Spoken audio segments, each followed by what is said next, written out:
in a dark and twisted future that's somehow more dark and twisted than our current future. I know, truly horrifying. Everyone's favorite megacorp Horzine has only gone and made a bunch of nifty bioweapons called Zeds. And when I say nifty, that's not quite the right word. Maybe, how about horrifying?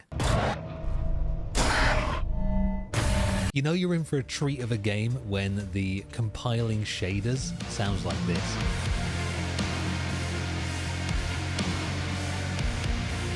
Welcome to Killing Floor 3, the hotly anticipated sequel to Killing Floor 2. Thank you Tripwire Interactive for sponsoring this video and giving me early access to the game. Play Killing Floor 3 right now using my link in the description or the pinned comment. The game is releasing globally on all platforms on July 24th. It is a dark and moody day here in London, absolutely pouring with rain as I look out the window.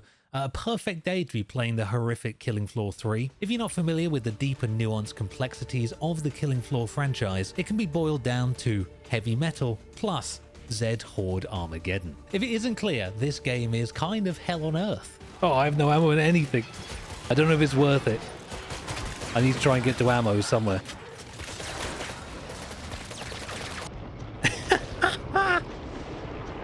In Killing Floor 3, you have 6 specialists to choose from, each with their own abilities and heavily customizable weapons, which we will get into, which you then pull together in a max 6-player co-op team and take to the streets of Zed Hell across 8 maps with 3 difficulties. And speaking of difficulty, this game can certainly be a challenge. Oh, there's so many of them over here. Why are you in the flames? Why are you in the flames? Ow! Jesus. Oh my, what is happening to me? I'm bleeding out. This guy's destroying me right now. Yeah. Leave me, leave me. Okay. Okay. So the way it works is in each mission, some of which will have you doing actual mission things like finding Zed limbs to reconnect substation power lines. What's this? Restore power. I'm doing it. Oh, I put the limbs in there. Ah, interesting. It's definitely one way of doing it. Don't look too much into the science. And other missions that are just straight up survival, you have to defeat multiple rounds of Zeds while continuously upgrading your weapons round to round and basking in your slow-mo glory along the way. I did it again. Ooh. Oh, I hit him so hard it went slow motion. Ooh, he's gone. Ooh.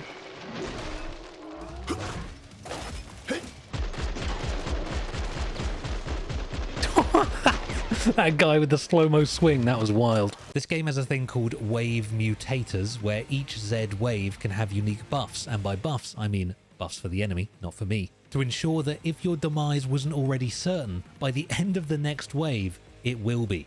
Ooh, that one's got AIDS.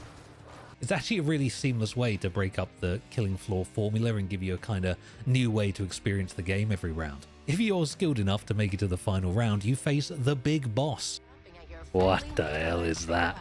What the hell is that? No, I don't like this. Like this ant spider thing that throws its babies at you. Or this guy that looks a bit like a tree and a rock and has arms for arms. That looks horrific. I mean, I did at the start of the video say that this was Hell on Earth. Speaking of Hell on Earth, the max difficulty in this game is called Hell on Earth. We tried it. And it went like this. Oh. Oh, they're flying already. Oh my god, I'm almost dead immediately. What am I looking at here? Oh, this is nails. Just use all your equipment. Everything you I'm on got. fire. Nice. Jesus, you sent her flying. Oh, nice. I'm dead. Oh my god. Oh no. Oh, I have no ammo in anything. Yep, I just found that out. There's ammo here. Q deal. I'm about to go down. I'm putting a healing grenade down and hoping for the best. We're okay. We're okay. We need to move. We need to move. I have no bullets. I'm down. Reviving someone. I'm going for slorg. Jesus. It's impossible. We've got so many resources from that. Do we keep that?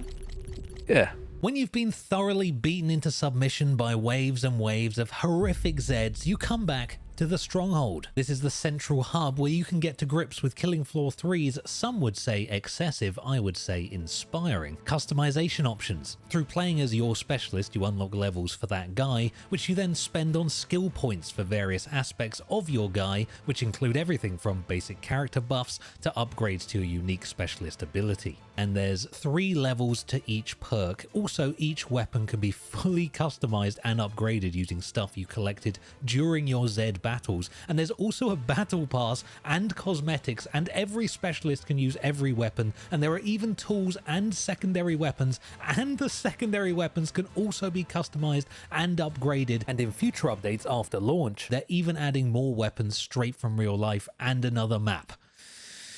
Yeah, this is one of those it's going to take up your entire life kind of game. So there are 6 specialists, and the 6 specialists do 6 special things. There's Commando, Ninja, Medic, Sharpshooter, Engineer, and Firebug. Ninja uses a bloody sword, so naturally I started there. The thing with Ninja you have to understand is that on paper, Ninja should be the most highly skilled, hard to use player. You know, like using a sword is incredibly honorable, usually incredibly challenging. We've all seen the Indiana Jones scene. This guy isn't using dishonorable guns, he's using entirely honorable sword weapons. But in Killing Floor 3, the sword is actually the old man weapon. This is the unskilled, just slicing people up, no skill required, no aiming, no ammo, just pure unadulterated head slicing. The obvious downside to being the ninja is that you have to be up close and personal with an army of Zeds, which is not ideal. Fortunately, it is actually more complicated than I let on. There are also blocking and parry moves that do add depth to the character in a way that my noob self probably didn't capture very well in this recording. Fortunately, I had a pocket medic called Big Jeff. I also had a sharpshooter by my side called MB93, world famous sniper hunter, so needless to say I had the team required to make this happen. The ninja does have some ranged weapons. You've got like shrilikens. These are called shrilikens, right? Throwing stars? Shrilikens? You got kunai. There are a couple of small like daggers that you can throw at people, like and at any point you can also switch these from throwing mode to stabbing mode with the middle mouse button. Oh my god, they just become a weapon. Oh, I'm a knifing machine. Oh, damn, that is Streets of London stuff. You get the idea. You even get a grappling hook with this guy. The grappling hook is kind of crazy. You just throw it on a dude and it pulls you directly in them, and then you use your go-go gadget electro punch and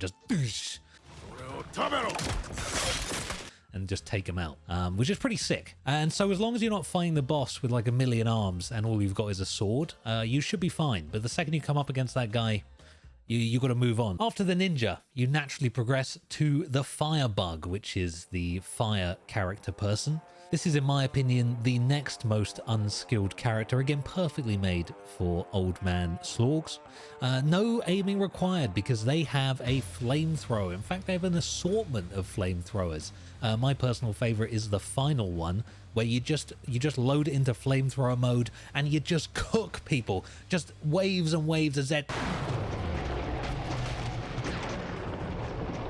I don't know what I'm doing. I'm doing something. I'm cooking them all.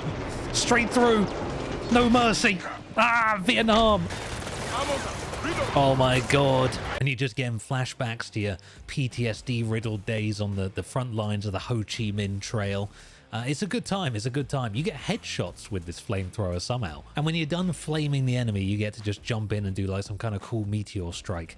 It's just pure obliteration from Firebug. Unfortunately, I couldn't just sit playing Firebug for the rest of my gameplay. I couldn't play Ninja for the rest of my gameplay either because I had to play Commando. Commando is a British character, and unfortunately that means I do have to represent the nation. It is my duty to play Commando. Unfortunately for me, Commando has a gun and bullets and needs to be able to aim, which is not ideal for unskilled slorgs. Fortunately, the devs knew that would happen, so they gave me a drone. Oh wait, I've got a drone. Go gadget drone. Wow, wow. Oh my god, it's destroying them. A drone with an aimbot that just comes out your shoulder and just thunk, thunk, thunk, thunk. Drone. All right, darling, your turn.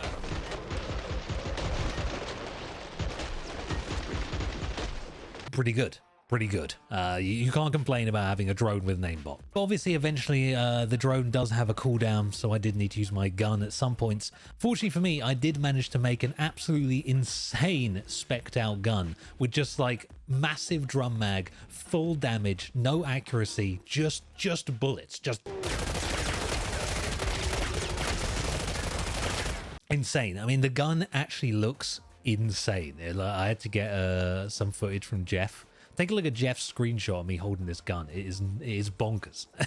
Oh, and I also added a grenade launcher on the bomb, because why not? Why not strap a grenade launcher on? Because you can. Because you can. Now, you may have noticed during these various sick Zed killing montages that there are a selection of Zeds you fight against. Yes, there are actually 14 different enemy types in this game, all conveniently located in the codex. You can actually see all of them. All of these Zeds also actually have different moves, like depending on the difficulty you're on, they actually attack you in different ways. Which is quite interesting. It's quite interesting. It, again, keeps you on your toes. We did only really play on normal and hard, but even that was challenging enough. I mean, to begin with, we were losing on normal, which is pretty embarrassing. And obviously, we don't need to rehash the aforementioned Hell on Earth mode. So all in all, Killing Floor 3 is a welcome addition to the Killing Floor franchise. If you're looking for a game where you can team up with your pals and go on a Zed onslaught adventure, and also listen to the dulcet tones of heavy metal composer Rocky Gray, as well as fan favorite tracks from Synthetic, Killing Floor 3 sounds like the perfect Armageddon game for you. So don't forget to click my link in the description or the pinned comment to pick up the game for yourself. It is out today on the 24th of July. And other than that, I think I'm going to leave the ending of this video down to the esteemed editing brothers. Brothers? Some kind of montage, some cool clip. I know you got something cooking. I know you've cooked something up.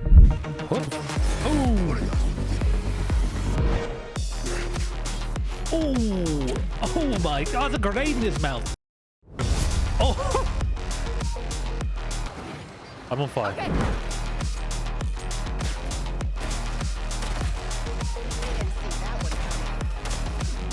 Ooh. Oh. There we go. Oh. That's really strong.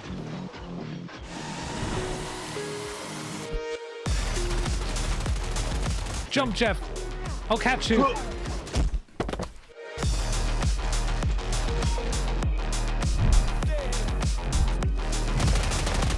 Uh-oh.